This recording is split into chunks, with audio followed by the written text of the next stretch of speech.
принципот на Швајцарија, како и на секоја друга европска држава, без разлика дали е член на Европската унија или не, е да има диверсификација на своите производи, значи она што им е потребно за нивната индустрија. Ако целиот лешник од Швајцарија се купува најчесто од Турција, нивната цел е да обезбедат алтернативен добавувач на лешник и во таа улога се вуваме ние од Македонија и го видува дека имаме доволен квалитет од првите извози што ги направивме.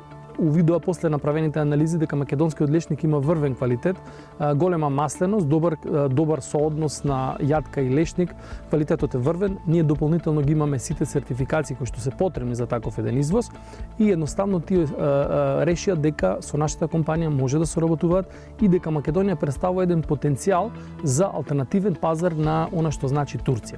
Сепак не зборуваме за голема, огромна количина, бидејќи Македонија тоа не може да постигне. Зошто не можеме да постигнеме? Па видете, многу лешникот се уште не се води како стратешка култура во Македонија или како некоја потенцијална по-сериозна култура која што може да донесе девизен прилив.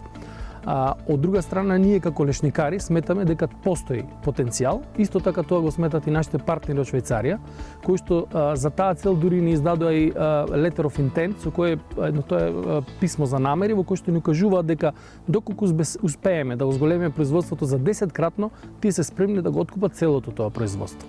Што значи дека лешникот е доволно квалитетен, тие знаат со кои луѓе, со кој квалитет се работи тука, за каков вид на лешник станува збор и се спремни да зголемат купувачката на тој лешник. Од друга страна, ние немаме се уште самото министерство, самата влада се уште не го има поставено на повисоко едно ниво, каде што веќе би станала посериозна поддршка, со посериозна владина поддршка, се разбира, може да се направи и поголем извоз. Што значи тоа? Каква стратегија е потребна?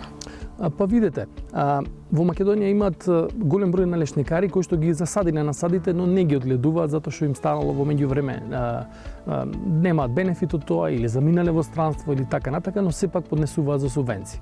Од друга страна имаме лешникари како нашите кооперанти кои се 62 на број, кои што работиме многу, работиме органски, без користење на пестициди и хербициди и она што значи финансиска поддршка од државата, за жал минатата година до ова е намалена за 52%.